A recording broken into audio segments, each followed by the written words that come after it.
Hi guys, welcome back to Otter's RC Garage. It's a little bit rainy outside today, so I decided we're gonna, keep it inside and try and work on a few things.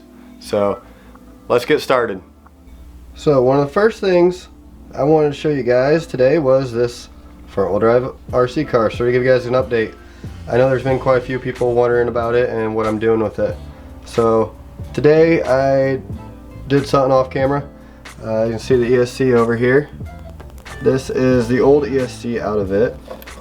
This is a, let's see if we can focus here. This is a 60 amp, 2 to 3S capable LiPo ESC, which did great in this car. It fit perfectly, ran on 3S just fine, never overheated or anything, pushed it just great, all the way up to our max of 40.2. Sorry about that glare. But yeah, 40.2 on 3S is our record right now on this guy. Off camera, we have upgraded. We now have a Redcat ESC capable of 6S. It is off of the Kaiju or Kaiji. I'm not sure how to say it. Still running the same motor. I know this is probably way too high of a KV rating for 6S. So we're gonna try it first on 4S if I can find batteries that fit. That's one of the things I want to talk to you guys about. I have this little battery tray opening here. Let me get it more in the light so you guys can see.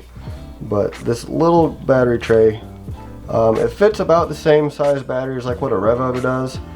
People familiar with the M05s, you know exactly what size I'm talking about.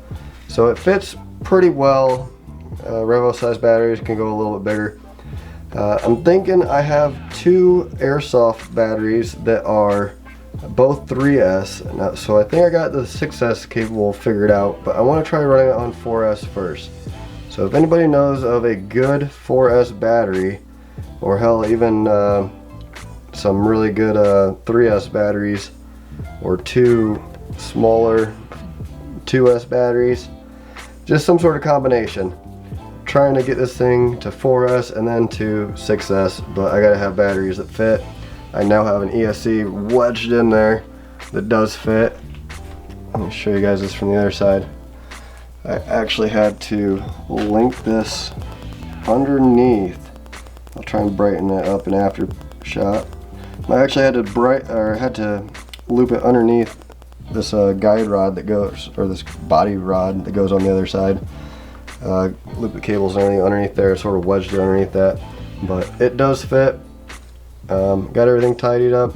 Like I said, it just needs some good batteries that we can run, and this guy is out ripping again. Hopefully we're gonna be hitting higher than that 50 mark. Like I said, right now we're at 40.2. Be nice to gain 10 miles per hour going to 4S, and hopefully we're into 60s, but that's if we don't smoke a motor. If we smoke a motor, we'll get a lower KV rated, a little bit bigger motor.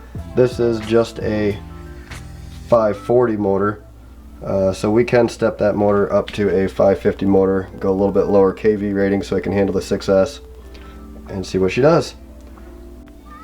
So rightfully moving on, right now we're moving on to the Gen8. Right now I got it up on the stand, that's why the suspension looks all stretched out, but this thing did awesome on our little trailer video that we made. Afterwards, we took it to another trail that my son wanted to take it on and try it out, and we ended up popping off a drive shaft. Now this isn't the normal drive shaft that popped off, so let me show you which one we popped off. Alright, now I got the body off, we can have a closer look at what's going on. So the normal drive shafts that normally go bad are these that go to the front or to the back. As you can see, those are both very nice and intact. So the cool thing about these Gen 8s, the cool thing about them is they actually have an independent transfer case. So you actually have a motor that attaches to a transmission, and it's really hard to see down inside there, but it goes to a drive shaft that powers this transfer case right here. And as you can see, we hit it. Nothing's working. You can see in there. So now with this spun around, you might be able to see down inside here. There it is. So the little wheel shaft, or the little shaft inside there, spins coming out of the transmission, but is no longer attached. From the looks of it, I think all we're going to have to do to get this repaired, I think all we're going to have to do is take this battery out, take the battery tray off, and we should have a straight shot underneath there. So I'm going to get this battery tray off and get a better shot so you guys can see what I'm looking at, and this will make a whole lot more sense then. Now we can sort of see better what's going on here. Now I got the battery tray moved. Here's that drive shaft that popped off, and as you can see, it's just two little nipples that came off. Here's a better look at the piece itself that came off. Obviously that just slides into the other shaft that's still on the truck, and that will go onto that little dog bone. So this is a sort of a common thing I feel in RCs. They put these on these little plastic yokes because it does seem like if the motor over torques, it just pops these off. And you can pop these right back on. Nothing was broke, holes aren't wallowed out or anything. So that's exactly what we're going to do. We're going to take that off. We're going to get this put back onto the shaft, and once we get this put back on the shaft, then we'll be putting it all back together. And after we get it back together, I do want to take it out and test it out. We're going to try and go through the river. We're going to see how the Redcat Gen 8 versus the Gen 7, see which one does better in the river. Also, these tires, they are great on the trail, but I think we need something a little bit different, so stay tuned to the end.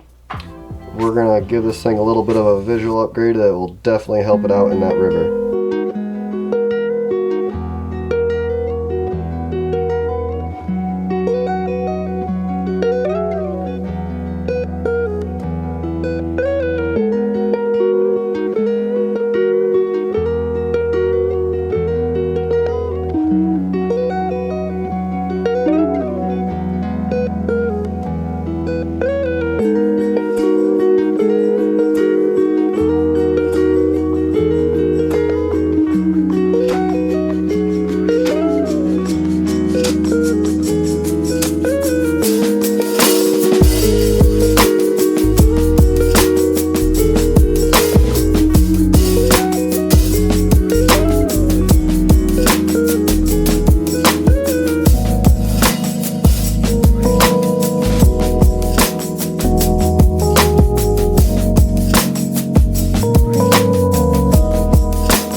what do you guys think?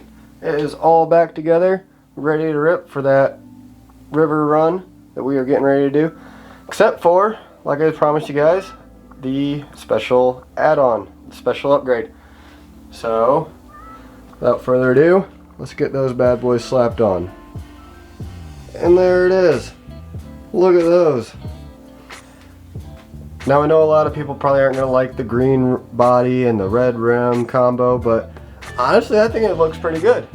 I'm not upset with it at all. Let's take you guys in for a little bit closer look on these. I'm not exactly sure what tires these are. These are 2.2 inch rims and tires to beat. They are only though a little bit bigger than my Milestar Patagonias, which are 4.7. I think these are about a 4.9, maybe on 5 inch on a good day, depending on who's measuring, I guess. But I think that these will definitely be aggressive enough to handle that river and also give that Gen 7 a run for its money. So far I have to say the Gen 7 is the beast so far in the river, for us at least. But I think this Gen 8 is about to give it a run for its money. Guys, make sure you guys like, subscribe, stay tuned for upcoming videos. We have that river run video coming, the Gen 8 versus the Gen 7. Make sure you guys are tuned in for that. We'll see you guys next week.